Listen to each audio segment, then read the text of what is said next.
channel Ngulik Horor.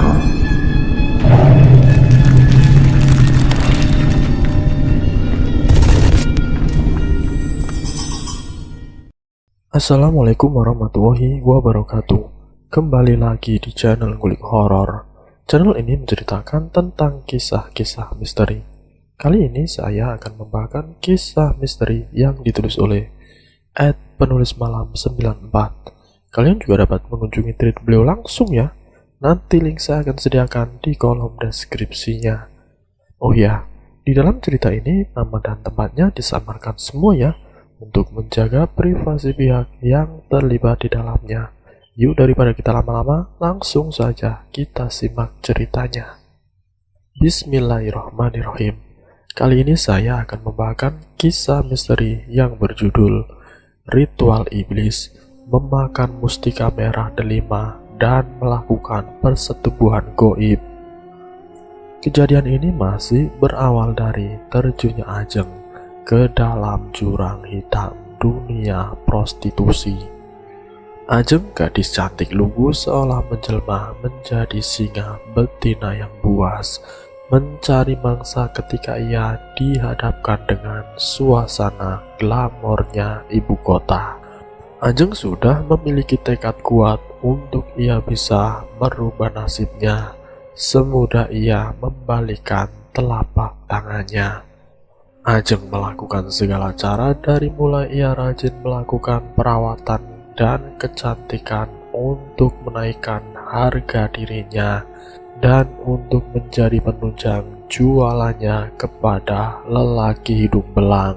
Ajeng pun sampai harus mendatangi dukun. Di awal part mungkin saya sudah jelaskan hal-hal gaib apa saja yang dipergunakan Ajeng tersebut. Dari mulai memakai susuk, meneteskan air guna-guna di kedua mata Ajeng, ritual ini digunakan untuk menarik lelaki hidung belang hanya dengan satu kedipan mata. Sampai dengan ritual kontrak kerjasama dengan Jenglot supaya Ajeng mendapatkan uang yang lebih dan lebih lagi. Mbak seolah tidak pernah merasa puas dengan yang sudah ia dapat. Ajeng kala itu sampai nekat melakukan ritual iblis di Kepulauan Seribu, tepatnya di salah satu makam keramat yang ada di sana. Saya sembunyikan dulu saja makam siapanya, karena ada golongan manusia yang memang berniat untuk bersiarah dengan tujuan baik, namun ada pula sebaliknya. Masih berlatar cerita di tahun 2017, nama Ajeng yang sudah melejit di dunia prostitusi membuat beberapa pesaingnya mengirim segala bentuk guna-guna kepada Ajeng. Hal itu disebabkan karena seringkali Ajeng merebut lelaki hidung belang mereka dan juga sikap arogansi Ajeng. Ajeng sampai harus bolak-balik ke dukun untuk ia bisa menyerang kembali para pesaingnya itu dengan kiriman guna-guna yang tidak kalah saktinya. Di suatu ketika, sang dukun yang pernah menyarankan Ajeng untuk melakukan kontrak perjanjian dengan Jenglot, sikap arogansi Ajeng sampai harus bolak-balik ke dukun untuk ia bisa menyerang kembali para pesaing itu dengan kiriman guna-guna yang tidak kalah saktinya. Di suatu ketika, sang dukun yang pernah menyarankan Ajeng untuk melakukan kontrak perjanjian dengan Jenglot kembali memberikan opsi pilihan lain. Kamu akan bisa lebih terkenal di dunia hitam prostitusi kalau kamu mau melakukan ritual iblis ini. Tapi ada syaratnya yang harus kamu penuhi, Ajeng, ucap si dukun dengan pasti. Sudah, langsung saja. Sebutin apa persyaratannya yang harus saya lakukan supaya saya bisa semakin terkenal dan tidak ada saingan lagi, Mbah, jawab Ajeng menantang si dukun. Hahaha, baiklah Ajeng, apa kamu siap jika harus pergi ke Pulau Seribu tepat di malam 1 Suro?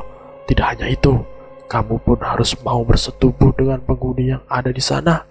Apabila ritual ini berhasil, terang si dukun sambil menatap tajam mata Ajeng. Alah mbah, saya ini sudah biasa bersetubuh dengan manusia. Masa saya harus keberatan kalau hanya itu saja persyaratannya? Bagi saya, apapun akan saya lakukan supaya saya ini bisa kaya raya, mbah. Sahut Ajeng mantap menerima persyaratan si dukun. Baiklah, kebetulan minggu depan adalah bertepatan dengan malam 1 Suro. Ini adalah waktu yang pas untuk melakukan ritualnya. Bawakan juga seekor ayam cemani dan bunga setaman yang nanti akan Mbah jelaskan. Apa kegunaannya beberapa hari ke depan. Tiba saat Ajeng menemui si dukun untuk melakukan ritual.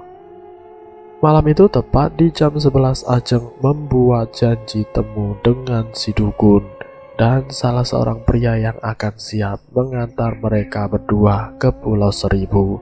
Si dukun berbisik-bisik kepada Ajeng. Ajeng, apa kamu sudah membawa semua persyaratan yang saya perintah? Tanya si dukun sebelum mereka berangkat. Ajeng mengangguk dan mengacungkan jempolnya menandakan semua sudah ia siapkan. Di tengah perjalanan barulah Ajeng ketahui jika pria 40 tahun tersebut adalah seorang calo iblis atau marketing dajjal, perantara orang yang akan mengantarkan calon pengguna pesugihan ilmu hitam kepada si Kuncen. Semua sudah dipersiapkan oleh pria itu, dari mulai perjalanan dari rumah si dukun sampai dengan naik perahu bot sampai dengan Pulau Seribu. Saat setibanya di pulau tujuan, Ajeng melirik jam di tangannya sudah menunjukkan hampir pukul 1 malam. Sejujurnya ketika perahu bot ini menepi, Ajeng merasa tubuhnya seperti ditindih oleh sesuatu yang berat dan kepalanya agak pusing. Rasa penasaran dan berani yang sebesar gunung seketika menciut manakala Ajeng merasa desiran angin dingin di pulau itu menusuk ke semua persendiannya. Ajeng, kamu jangan cuma melamun, ayo ikut saya, ajak si dukun sambil menepuk bahu Ajeng. Ajeng yang terenyang pandangannya berusaha bergerilya mengamati suasana malam itu yang benar-benar sangat minim penerangan, bahkan tidak ada cahaya lampu menerangi jalan mereka. Beruntung si pria yang mengantarkan Ajeng beserta si dukun sudah mempersiapkan senter redup di tangan kanannya. Kedatangan mereka langsung disambut dengan para penunggu di pulau itu. Suara sahutan burung hantu dan jangkrik menemani langkah mereka. Menyusuri jalan yang kanan kirinya hanya dihiasi pepohonan rindang. Sekitar 10 menit mereka berjalan, si pria memberi isyarat jika ini adalah tempatnya. Kita sudah sampai, ini tempatnya. Tunjuk pria yang sebut saja Mr. X ke sebuah makam Belanda tua. Lalu kemudian tiba-tiba muncul suara, "Selamat datang kalian," ucap seorang kakek-kakek berjalan dengan tongkat dan pakaian serba hitam. Si dukun kemudian mendekati kakek-kakek yang sebenarnya sampai sekarang Ajeng tidak tahu dari mana datangnya, karena di sekeliling pulau itu hanya ada pohon-pohon besar tanpa ada rumah warga. Si dukun memberi isyarat dengan kedipan mata yang dibalas anggukan kepala oleh si kakek, dan kemudian mereka berdua berbisik-bisik. "Baiklah Ajeng, saya sudah mengerti apa maksudmu datang ke sini.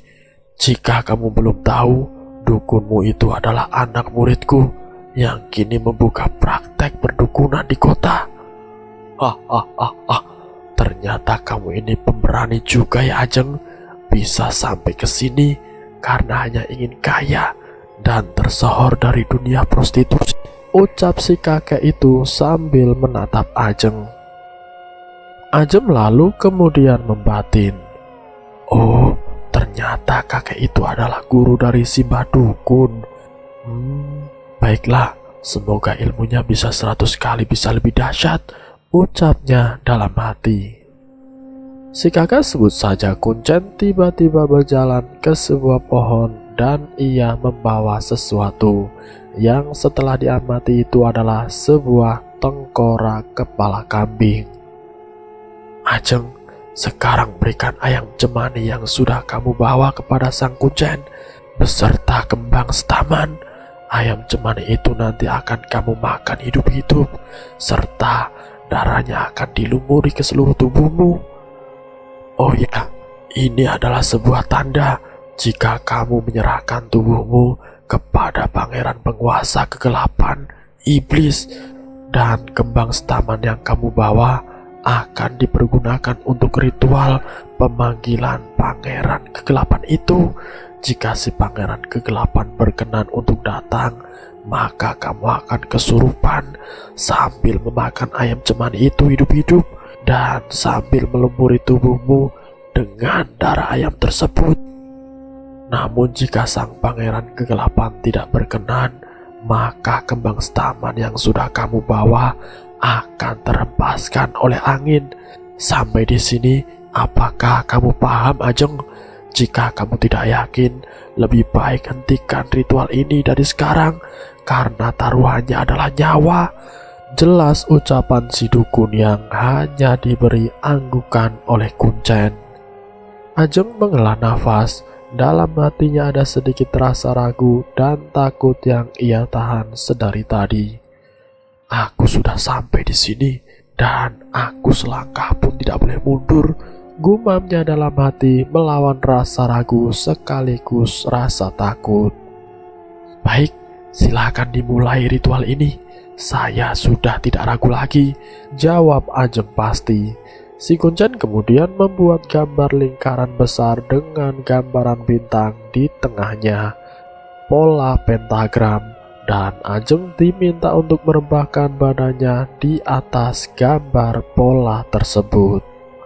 Bunga setaman itu ditaburi di sekelilingnya, dan si Kuncen duduk bersila di hadapan Ajeng sambil mulutnya berkomat-kamit, membaca mantra serta tangan kanannya mengangkat tinggi-tinggi tengkorak kambing itu. Seketika tubuh Ajeng bergetar dan bergerak tidak karuan. Ajeng merasa bahwa ada sesuatu yang ingin menguasai dirinya, dan semua semakin tidak terkendali saat Ajeng mulai kehilangan kesadaran. Menurut kesaksian Ajeng, jiwanya tertarik keluar dari tubuhnya, serta ia pun melihat jika tubuh Ajeng yang kesurupan meronta-ronta mengeratkan gigi-giginya dan langsung menyantap dengan buas ayam cemani yang ada di depan matanya. Ayam hitam itu menggelepar di tangan Ajeng ketika ia tidak sadarkan diri, dan darah ayam yang berlumuran langsung Ajeng oleskan ke seluruh tubuhnya sambil bergerak-gerak menari meliukan tubuhnya menyerupai ular. Setelah habis ayam cemani itu disantap hidup-hidup, Ajeng yang asli tersadar kembali ke dalam tubuhnya. Ia langsung merasa mual yang amat sangat dan jijik karena di mulut Ajeng masih dipenuhi oleh darah serta bulu ayam yang belum tertelan. Selamat Ajeng, kamu sudah diterima oleh sang pangeran kegelapan, teriak si Kuncen sambil menaikkan kedua tangannya ke atas. Ajeng, kini saatnya kamu bilas tubuhmu di sumur tua itu. Setelah kamu membersihkan tubuhmu yang dipenuhi oleh darah ayam, pakailah kain putih ini dan rebahkan tubuhmu di pendopo yang tidak jauh dari sumur tua, perintah si Kuncen yang hanya memberikan isyarat jari telunjuknya ke arah barat kepada Ajeng. Tanpa banyak bertanya, Ajeng kemudian bangkit berdiri, mengambil kain putih di tangan si Kuncen dan lalu mengikuti komando dari si Kuncen menuju sumur tua. Di sumur tua yang gelap, Ajeng perlahan membasuh tubuhnya menggunakan gayung dari batok kelapa. Saat guyuran yang kedua kali, ia mencium adanya aroma wangi bunga kamboja dan melati yang sangat menyengat hidung Ajeng. Air dari sumur itu pun mengeluarkan bau wangi-wangian seperti rempah-rempah yang belum pernah ia cium sebelumnya. "Sudah cukup Ajeng, kini cepat pakailah kain putih itu dan lilitkanlah tubuhmu." Suara si Kuncen mengagetkan Ajeng. Ajeng kemudian bergegas berjalan menuju pendopo yang ia lihat sangat bagus sekali dan ada cahaya obor remang-remang di keempat pilarnya. Ajeng sempat bertanya-tanya dalam hati, aneh rasanya kalau ada pendopo dengan pencahayaan obor di tengah-tengah pulau terpencil ini. Lagi pula dari tadi aku jalan seperti tidak nemuin adanya bangunan lain selain pohon-pohon rindang, gumamnya dalam hati. Namun karena Ajeng sudah kepalang basah melakukan ritual sejauh ini, Ajeng tidak mau banyak peduli dengan hal-hal yang di luar nalarnya. Ketika Ajeng mendekati pendopo, terlihatlah seorang pria yang sangat tampan. Perawakannya terlihat tegap, gagah perkasa. Wajahnya pun menyerupai lelaki metroseksual ala artis Hollywood. Lelaki itu tersenyum lembut kepada Ajeng, dan dengan penuh kasih sayang ia mengangkat tubuh mungil Ajeng masuk ke dalam pendopo. Di dalam pendopo, Ajeng merasakan hasrat seksual yang luar biasa. Ia dan lelaki itu saling berpagutan, bercumbu, serta puncaknya mereka pun sampai bersetubuhan. Bersetubuh berkali-kali. Setelah nafsu birahinya terpuaskan, Ajeng seperti tersadar dari mimpi. Bangunan pendopo yang bagus itu kini berubah bentuk menjadi sebuah gundukan tanah makam kuburan. Tidak ada lagi pencahayaan redup obor yang menambah suasana syahdu malam itu. Dan ternyata Ajeng baru sadar jika kain putih yang ia kenakan adalah kain kafan bekas mayat, karena kain itu sudah tidak terlihat putih bersih dan wangi, melainkan dipenuhi oleh kotoran tanah, bau busuk, serta masih ada beberapa belatung yang merayap di kulit mulus Ajeng. Ajeng melihat ke sekelilingnya, tidak ia temui lagi lelaki tampan yang sudah puas bersetubuh dengannya. Dengan penuh rasa panik, Ajeng berteriak memanggil si Kuncen dan dukunnya agar segera menemui Ajeng.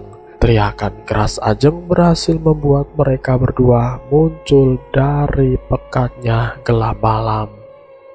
Lalu kemudian si Kuncen langsung meminta Ajeng untuk menggali makam yang ia tiduri tadi dengan hanya menggunakan mulut Ajeng. Ajeng menahan rasa jijiknya karena mau tidak mau ia harus menggali tanah kuburan dengan mulutnya. Karena itu adalah sebuah persyaratan terakhir yang harus Ajeng lakukan. Setelah ia 2 kali menyuap tanah kuburan yang ada di hadapannya, Ajeng merasa ada sesuatu yang terang menyala-nyala, dan itu ternyata adalah batu bulat berwarna merah delima. "Nah, itu dia Ajeng. Segera kamu harus menelan batu mustika itu ke dalam tubuhmu. Niscaya aura kecantikanmu akan terus terpancar. Kamu akan banyak mendapatkan pelanggan lelaki hidung belang, serta semua ucapanmu akan mereka turuti Ajeng." "Wah, ucap si Kuncen sambil tertawa-tawa. Dengan cepat Ajeng langsung melahap batu mustika merah, dan ia merasakan tubuhnya kembali bergetar hebat, terutama maaf di daerah kemaluan dan di dahinya. Ajeng tersenyum puas penuh kemenangan. Ia merasa ritual perjuangannya yang ia lakukan tidak sia-sia. Setelah semua ritual selesai, Ajeng membuang semua pakaian yang bercampur dengan darah ayam ke lautan, beriku dengan kain kafan bekas mayit yang ia lilitkan ke tubuhnya. Beruntunglah Ajeng masih membawa baju salin, sehingga ia tidak sampai bertelanjang saat pulang ke apartemennya. Lalu kemudian keesokan harinya Ajeng mencoba kesaktian dari hasil ritualnya di Kepulauan Seribu, dan ternyata benar, ritual itu membuat Ajeng semakin dicari para lelaki hidung belang. Dalam semalam Ajeng bisa meraup pundi-pundi uang, bahkan sampai belasan juta banyaknya. Sontak saja para pesaing Ajeng tidak henti-henti mencibir Ajeng karena sudah berkali-kali tidur dengan lelaki pria hidung belang. Ada yang mengumpat Ajeng, ada pula yang sampai mendoakan Ajeng terkena penyakit kelamin. Namun Ajeng sama sekali tidak peduli dengan omongan mereka. Bahkan Ajeng menantang mereka satu persatu untuk adu pamor di kancah dunia hitam prostitusi. Kamu mau ngelawan gue, ha? Kalau dukun kamu sebatas dukun beranak, ya tidak akan mampulah, ilmunya nempel di badanku. Hahaha. Kamu itu burik, dan ilmu dukun kamu saja tidak ada setai kukunya dukun aku. Cela Ajeng kepada salah seorang PSK yang sebut saja namanya Dinar. Dinar yang murka dan menyimpan dendam kepada Ajeng. Ia berusaha menyelakai Ajeng dengan berbagai macam cara. Karena tidak ada satupun yang berhasil, Dinar sampai nekat pergi ke salah seorang orang pintar di daerah Jawa Timur yang terkenal dengan istilah kampung santet. Di sana Dinar meminta santet yang paling ampuh, yaitu santet Banaspati kepada Ajeng. Dengan negosiasi perjanjian, akhirnya si dukun pun mengirimkan guna-guna Banaspati. Lagi dan lagi Ajeng bisa merasakan ada sesuatu yang akan mengancam dirinya. Jengklot kepunyaan Ajeng serta mustika yang tertanam di tubuhnya menjadi sebuah pertanda alarm jika ada yang melemparkan guna-guna. Tiba saat malam, Ajeng mendengar ada bunyi ledakan menyerupai ledakan petasan di depan pintu kamarnya dan suara geraman hewan buas. Saat Ajeng keluar kamar, ia melihat sosok Jenglot dan kodam mustika merah yang ia makan. Berwujud lelaki tampan itu muncul menghadang bola api Banaspati. Dengan sigap, jelmaan Jenglot beserta si kodam saling menangkis serangan bola api sampai pada akhirnya bola api itu menghilang yang lalu diikuti kedua sosok penjaga Ajeng. Kring, kring, kring. Handphone Ajeng berbunyi. Ternyata itu adalah panggilan dari Mbah Dukun. Ajeng, rupa-rupanya ada yang berani menantangmu. Sekarang serahkan dia pada Mbah saja. Mbah tahu ciri-ciri orang yang berani mengirimkan guna-guna itu. Si Mbah Dukun kemudian menjelaskan ciri-ciri orang tersebut, yang mana menurut Ajeng itu adalah Dinar, pesaing beratnya. Bah, tolong Dinar jangan sampai dikasih nafas lagi. Tapi tunggu dulu, saya mau Dinar sujud di kaki saya untuk memohon ampun, Bah, pinta Ajeng kepada si dukun. Baiklah, Mbah akan mencoba kekuatan kodam dari mustika merah yang ada di tubuhmu. Biar nanti dia yang akan mengerjai Dinar, jawab si Mbah Dukun dan lalu mengakhiri pembicaraan singkat telepon. Setelah kejadian itu, 3 hari berturut-turut Ajeng mencari Dinar. Di tempatnya berjualan mendoan hangat, namun tidak nampak ada Dinar di sana. Ajeng kemudian diberitahu oleh ratu teman dari Dinar jika Dinar masuk rumah sakit. Ratu tidak memberitahu kepada Ajeng Dinar ini sakit apa.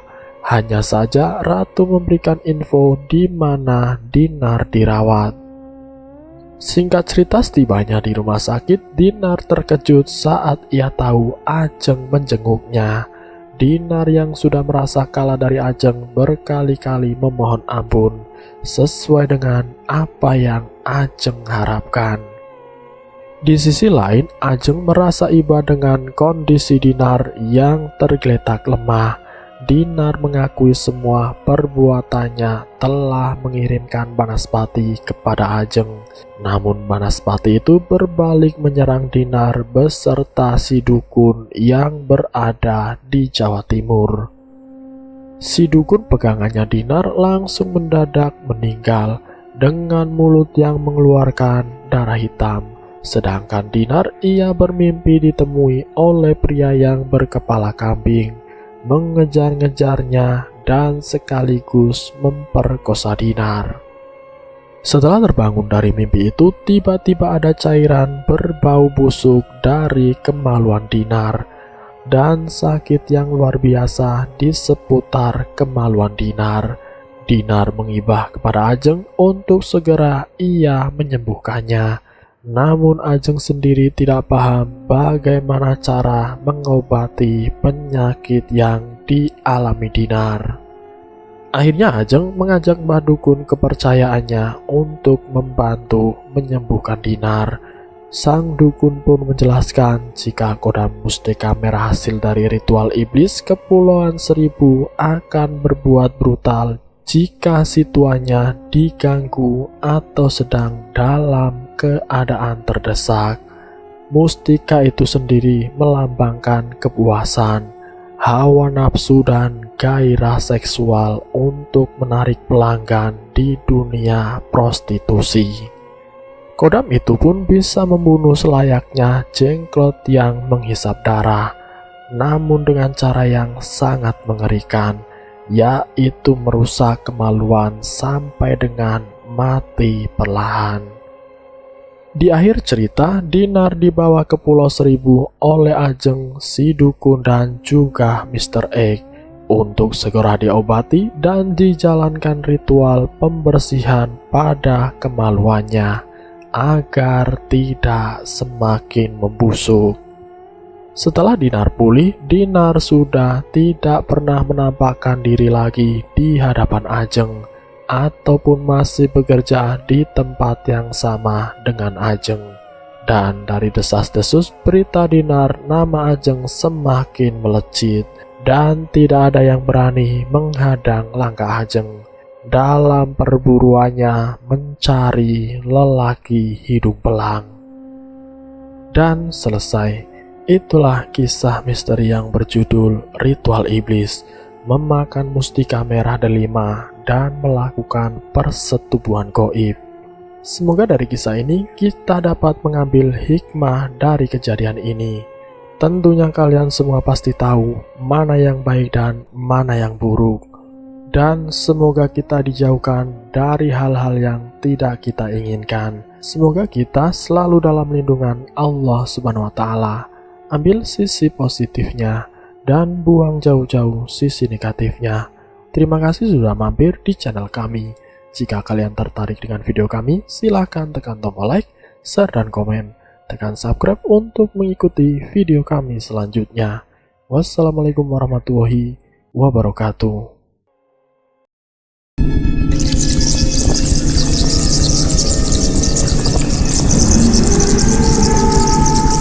Selamat datang di channel Ngulik Horor.